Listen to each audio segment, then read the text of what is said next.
Hi, hello everyone. Thank you for joining today's webinar where we're going to talk about the compatibility between a SOC 2 and a HITRUST E1. So my name is Vincent Benekers. I'm the VP of Quality at HITRUST, and today with me I have Sharish from A-Line. Sharish, you can introduce yourself. Hi, Vinny. Yeah, my name is Sri Spadarai. I'm the director of HITRUST here at Align. Been with the company for almost 8 years now. I used to work at Ernst& Young, did a lot of SOX 404 testing, SOC 1, SOC 2, some channel to engagements, and then transitioned over to Align in 2017. We're a cybersecurity firm. We specialize in all kinds of compliance audits, SOC, ISO, FedRAMP, CMMC, PCI, you name it, we do it.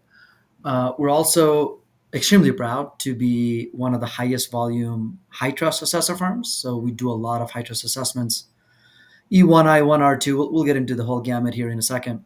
Mhm. But that puts us in a really interesting position where we get to see the compliance roadmap of organizations of all shapes and sizes, right? Where do they start? How do they evolve over time? And just the impact that the high trust assessment has had, not only on the security of an organization, but also the overall growth of the business. So we can delve into all of that today.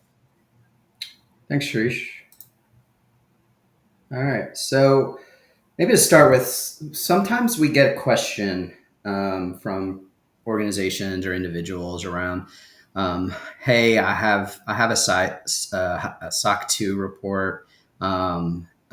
Why do I need to also have a high trust assessment?" Well, these are two very different assurance mechanisms, and they serve very different purposes. So today we want to talk about what those similarities and differences are between SOC 2 and today specifically we're going to focus on the high trust E1 assessment, why someone should perform an E1, would or should perform an E1, and then how you would go about aligning and integrating a SOC 2 and an E1 efficiently and effectively. So maybe to start with, I think I'll turn it to Sharish, and he's going to provide some background on the SOC 2. Yeah. So, if you look at the compliance landscape, right, it is extremely common for organizations to start out their internal compliance journey with a SOC 2 attestation, right? Most often, you have startup companies that are hyper focused on growing the business, and compliance takes a back seat, right? Nobody's really thinking about, all right, how do I really enhance my security posture? And until somebody knocks on the door and says, hey, before we do any other business deals, you need to demonstrate some level of compliance, through an attestation or a certification report. And SOC 2, given the easier barrier to entry, everybody chooses the SOC 2. So they start out with a type 1 report, SOC 2 type 1, which is basically testing the design of the controls to ensure that you have all the controls designed to for your environment. And once you've matured over time, then you go back and you do a type 2 report, a SOC 2 type 2, which is basically looking at the operating effectiveness of that control over a period of time, typically about 12 months. You do have some organizations, especially if they're still on the early stages, they do a 6 month or a 9 month review period. And within the SOC 2, you can add different trust service criteria. So security is by default, but you can add a confidentiality, process integrity, privacy, even, right? So availability, you would add if you have a data center in house or if you're working within a co-location, you can add the privacy trust service criteria if you have some level of PHI in your system, something that you process or store or transmit. And so once you've established that foundation with the SOC 2, the question that every CISO or every leader within the organization should be asking is, well, what's next, right? Because compliance is not this one stop endeavor. I was doing a webinar with someone a few weeks ago, and she happened to also be a triathlete. She competed in triathlons and things like that. And she put it best using that analogy is you don't become a triathlete by just doing a 5K one day and then saying, "Yep, I got it," right? You do a 5K, then you do a half marathon and a marathon. You train for them. You start swimming. You start uh, getting really good on the bikes, and over a period of time, you get stronger and you get better and better. Only then you're able to compete in that triathlon. Compliance is something similar, right? It's an ongoing journey over a long period of time, and that journey entails continuously strengthening and enhancing the security posture of the organization, right? Especially in today's rapidly changing cyber threat landscape, right? All you got to do is turn on the news, and then you'll see another household name organization that is part of a major data breach, right? So what do we do about this, right? So then the question then everybody asks is, well, do we have a framework that is extremely comprehensive, robust, scalable? It's a certification, not an attestation. And most importantly, it provides or utilizes that maturity model of testing to ensure that your compliance roadmap does not stay stagnant, right?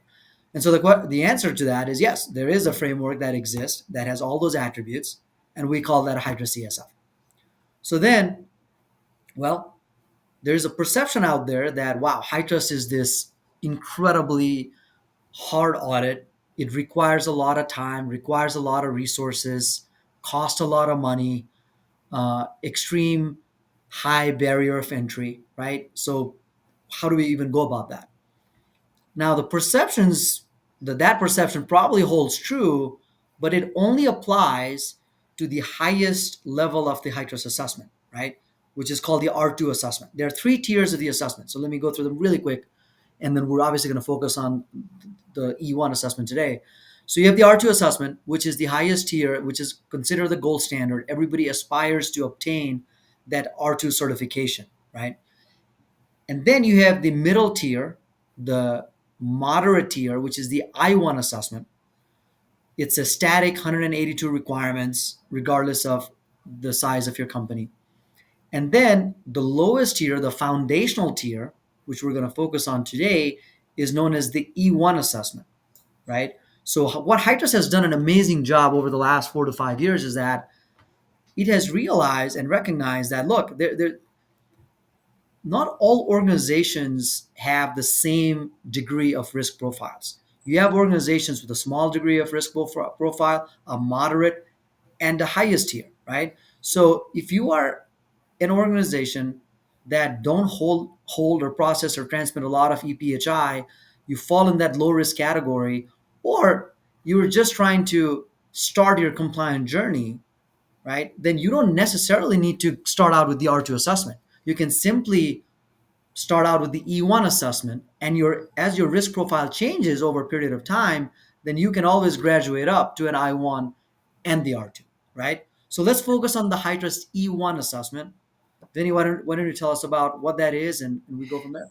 Yeah. So specifically, the E1 has 44 different security controls across the 19 domains, the 19 high trust domains. So you'll find across whether it's the E1, I1, or R2, all of those are set up so that our controls exist across a range of security domains, and that's because those domains are really what make security program comprehensive for an organization. So those 44 controls in the E1, it really provides that baseline, as Sharish mentioned, of what all companies should be doing when it comes to security.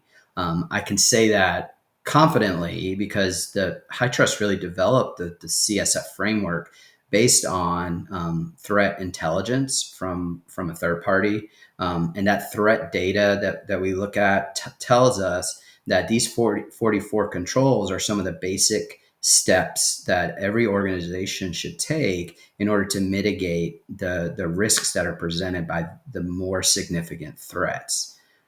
To achieve an E1 certification, you have to score at a certain threshold across those 19 domains. So each requirement is scored from using a maturity model, scored from 0 to 100. So if you hit 100, then you're fully compliant. If you're only partially compliant, you may only get a 50 or somewhere in between, such as a 25 or 75. But so all those scores, requirement scores, are averaged in each domain. And to achieve the E1, you have to average at least an 83 in every domain in the assessment. And so that means that you're more than mostly compliant across all of those requirements in order to get certified. And so that's different from SOC 2, where there is no scoring. It's not based on a maturity model. So it's a very different approach. And then the E1 also offers what we call shared responsibility and inheritance. And so this is intended to make an assessment more efficient, particularly when the organization is using service providers that need to be addressed in the scope of the assessment. So an organization may have a service provider that's hosting a platform for them, but they may need to get coverage that the service provider is performing the appropriate controls correctly. And so in those cases, if that service provider has a HITRUST assessment, then they can inherit those scores from that other HITRUST assessment. They could also rely on a particular third-party report, such as a SOC 2, in order to in order to score that particular requirement. And so that gets into one of that reliance on a third party report, such as a SOC 2, gets into one of the ways that we'll talk about a little later on how you might be able to efficiently approach performing both an E1 and a SOC 2 at the same time. So getting into a little bit more on what are some of the benefits of an E1 itself. Well, as Sharish mentioned, security is a journey. So organizations very often can't implement everything all at one time. You don't have unlimited budgets to just implement everything. And so the E1 provides a roadmap to really start from what are the essentials that every organization should have. And it can provide stepping stones to continually build the security posture through then implementing controls in the I1 and then building up to the R2. And so that roadmap is what really can help guide an organization. Mentioned that the controls are prescriptive. They're sort of very granular in nature, and that's by design. And so it's, as I mentioned, it's based on that threat intelligence data. But that those threats are also constantly reviewed to ensure that organizations stay on top of the current threat landscape. And so all HITRUST assessments are current based on what the current threat landscape is. And I believe that's really why HITRUST certified organizations have what we found was a less than 1% breach rate in the most recent trust report, and I'm going to talk a little bit more about that statistic later on. But I think you'll find that as you go through a HITRUST assessment, that it really gets into what's needed to protect the organization. So those prescriptive controls can really fill in the gaps that may exist in a SOC 2, and so it makes it like a comprehensive assessment. If you have a SOC 2 already, the E1 can help you see if you're missing, addressing some very specific threats. And I'm going to go into some examples of that later as well. The other benefit of E1 is now it also has combined assessments, so that you can add in different regulatory factors such as HIPAA into the assessment. And then you can get an insight report that shows how well you're performing against that particular regulation.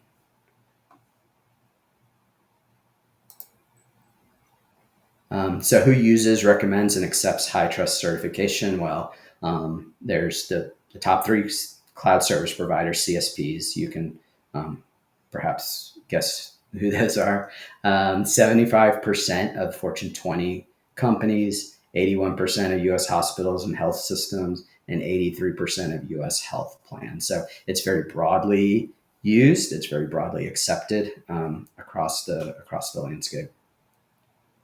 So, Sharish, I'll turn it back over to you. Maybe if you want to talk through some of the synergies. Yeah, one thing I want to point out, can you go back to the last slide, Vinny? Yeah, One sure. thing that Vinny mentioned, right, the concept of inheritance and how that ties to, you look at the top three cloud service providers also being HITRUST certified, right? Those are the three you can obviously guess. You have AWS, Azure, and GCP, and they're on a annual cadence of an R2 certification. So they do the certification on an annual basis as opposed to others, they may go on a 2-year cycle.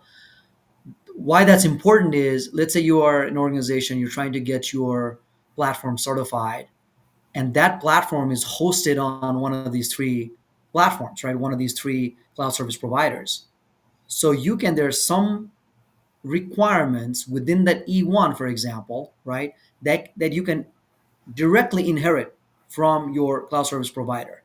You'll see that on mostly, physical and environmental security controls, right, where your stack is hosted on, your infrastructure is hosted on, let's say AWS. So you're inheriting, because it's a responsibility falls on the cloud service provider. You can directly inherit that requirement, particularly from from AWS. So just wanted to kind of put that distinction as we go to the next slide, because that is a good segue when we talk about the synergy. Let me flip that over.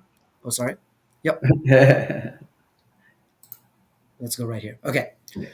So then the question that I get asked, right, all the time is, when we talk about, all right, what is an E1 assessment? Vinny did a great job of articulating what that is. You talked about the value proposition of the E1 assessment, right? The controls being extremely prescriptive. It's a certification, not an attestation. So even by doing a foundational level of certification, you can go to bed at night and thinking that, hey, look, I have a strong foundation built around my environment that holds, all these sensitive data. So then the question becomes, well, the clients ask me, right, hey, I've done a SOC. So how much work, how much extra work am I putting my team through to achieve a HITRUST E1 certification? And so I broke this number down here. We can kind of go over here and look at what that synergy looks like. So from a documentation standpoint, you are 100% of the way there, right? So any documentation that you'd utilize for a SOC 2 Type 2 attestation would suffice for those 44 requirements that will be tested as part of the E1 certification. So documentation, no net new needed to satisfy all the requirements. HITRUST tends to be a little more population heavy framework, right? So we do ask a lot more population and sample evidence based on those populations compared to any other framework that I have seen or I've been part of. But even with that, you are 58% of the way there, right? So if you provide all the population, right, like new hires and terminations and incidents and change management, what have you, everything that you've provided as part of your SOC audit, that would 50% of 58% of those we can utilize on the E1 certification. Same thing on the sample evidence, right? 58%, everything that you may have provided for the SOC 2 attestation, we can leverage that as part of the E1 certification.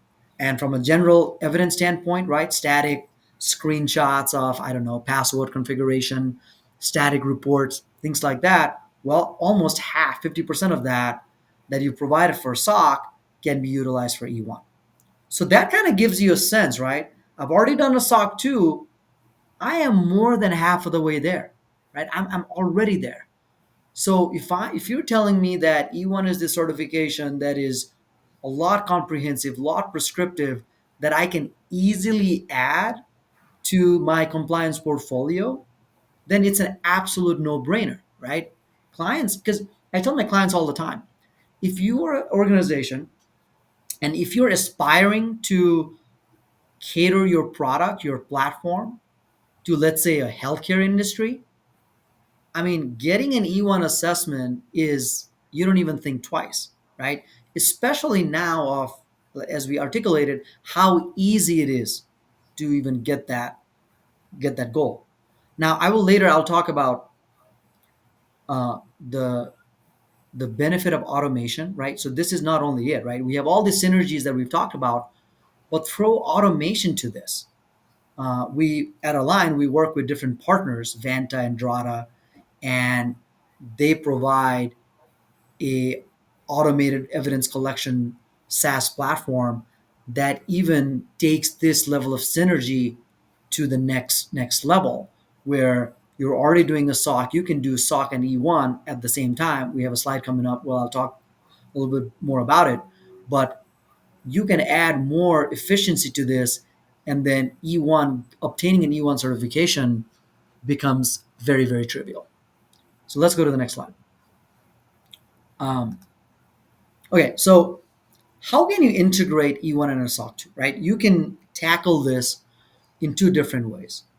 One, as majority of our customers have kind of started to do here at Align, is they will do SOC 2 and an E1 certification at the same time. So at Align, what we would do then is we would look at, right, everything is already mapped, right? So all the SOC controls have already been mapped to all the E1 44 requirements. Based on that, we create an information request list, and we provide that deduplicated request list to the client. So they will upload all of that evidence, and it's up to us as an assessor to utilize that evidence that the clients have provided based on that request list, and then apply that to the requirements on the SOC side and the requirements on the E1 side, right? So there's a lot of synergy there. So you can do both at the same time, the same timeline, right? Now, SOC 2, you have a review period looking back, like I mentioned earlier, a type 2 report, 6 months, 9 months, 12 months, most typically. HITRUST runs in a little different time frame.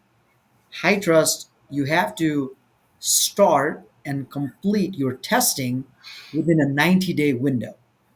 So, there is some logistics to be figured out by having done, if you're trying to do SOC and HITRUST at the same time.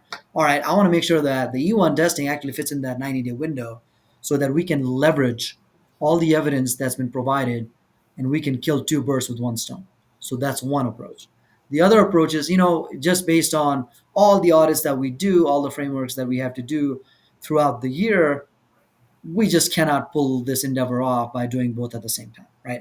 We just, for whatever reason, from a cost standpoint, from a uh, you know the bandwidth standpoint, the number of people that you're able to utilize to conduct these audits is just not feasible. In that case, a SOC 2 can go first, right? You've done a SOC 2 control, SOC 2 attestation, you have the report, and then E1 can follow, right?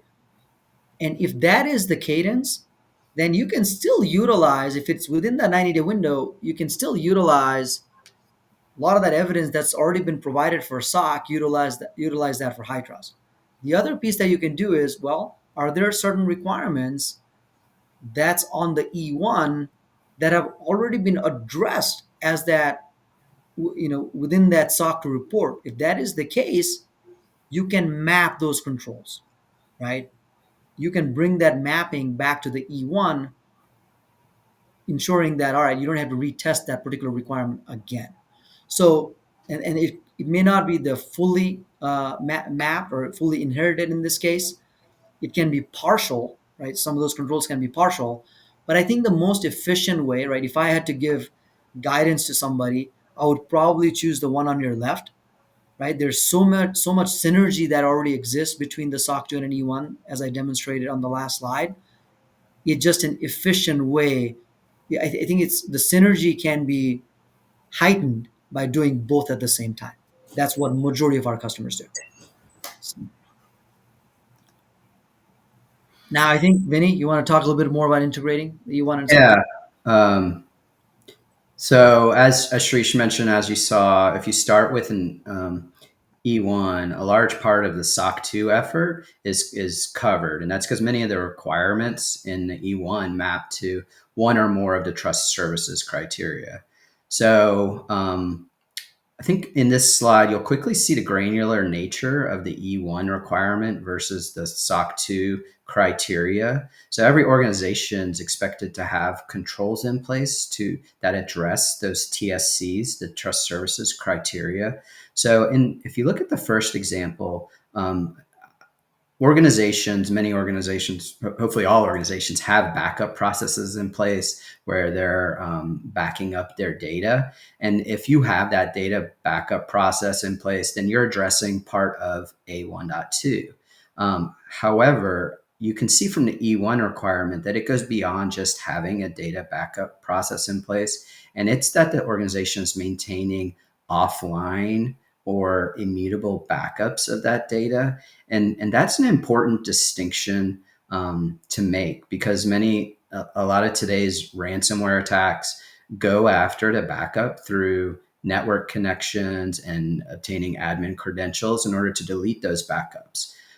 So you may have a backup process in place that meets the trust services criteria SOC 2, but that won't necessarily protect against this specific threat of ransomware that is being addressed through the E1 requirement. In the second example, organizations are expected to have security awareness programs in place to address the trust services criteria. However, you'll see the E1 requirement goes into more specifics around what that security awareness training should look like. So it's in the E1 requirement, we talk about having a dedicated phishing awareness training, and it's not just the phishing awareness training, but it also talks about how you need to conduct that phishing awareness training. So it has to include the recognition and reporting of potential phishing attempts. And it's been shown that these types of phishing exercise are a key component that creates better security awareness in the organization. So just having a security awareness training while you may be meeting the trust services criteria, you may not be as protected as you would be if you've implemented the phishing program in your organization. And then the last example I wanted to point out was in the trust services criteria, there is the expectation that you have specific technologies in place to protect assets. And so it does give you flexibility to determine as an organization what protections you should have in place. But it's a double-edged sword in that it leaves some room for error in the organization if you're not implementing the right technologies and not configuring them appropriately. And so you'll see the E1 requirement I've listed here shows some specifics as to how this technologies should be configured. I think there's about 11 or 12 different E1 requirements that actually map to the CC 6.1 TSC, and they get into very specific detail around the technologies that should be used and how those should be configured. So it really helps in providing a further roadmap of what you should be doing to protect your organization.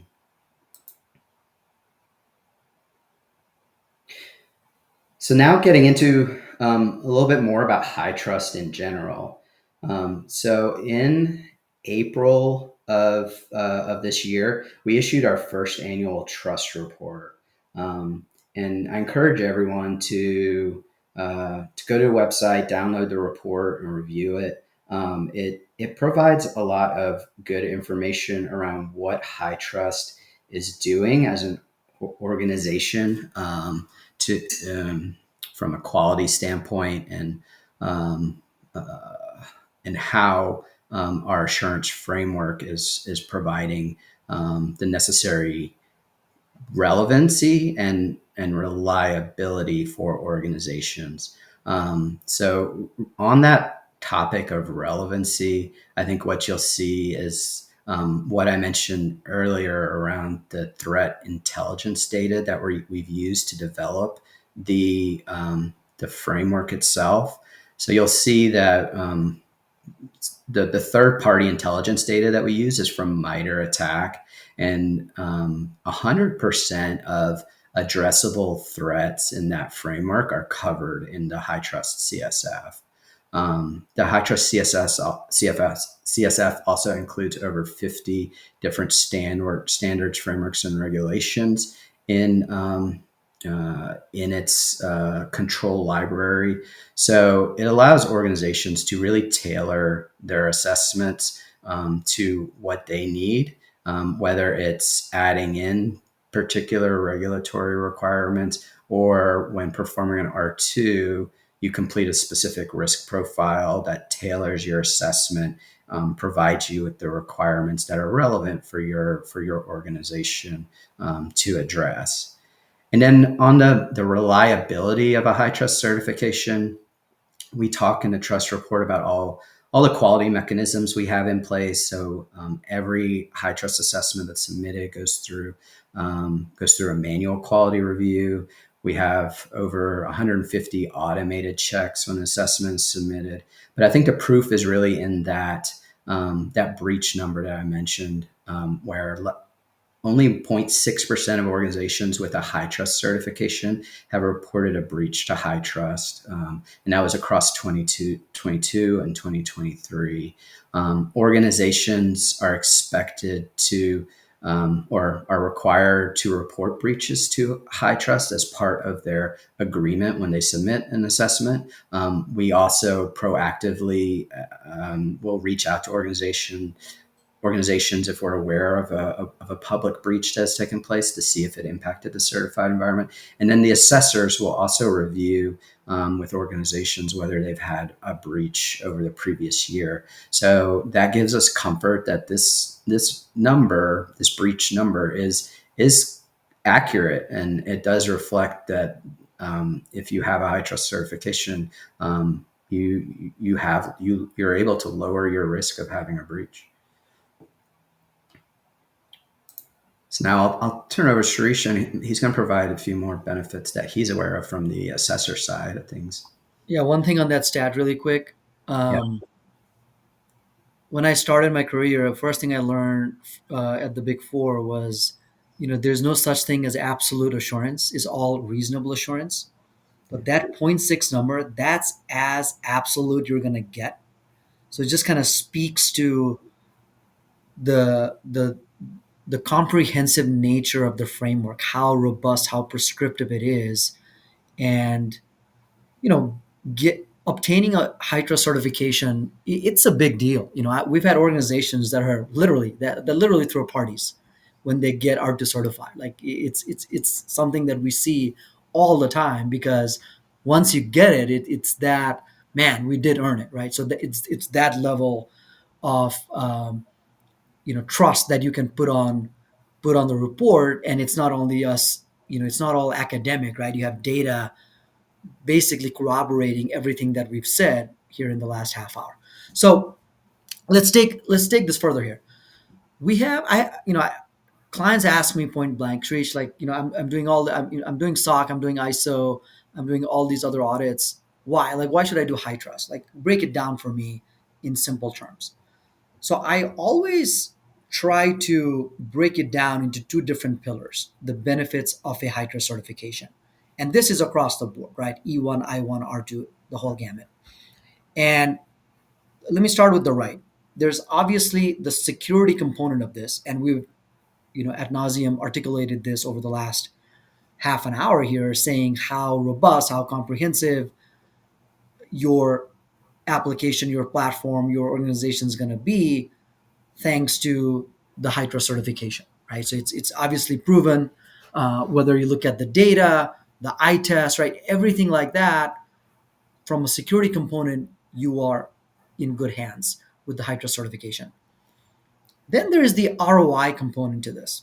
Majority of the organizations that we work with, right, especially on the E1 space, let's tie this back to our E1 conversation.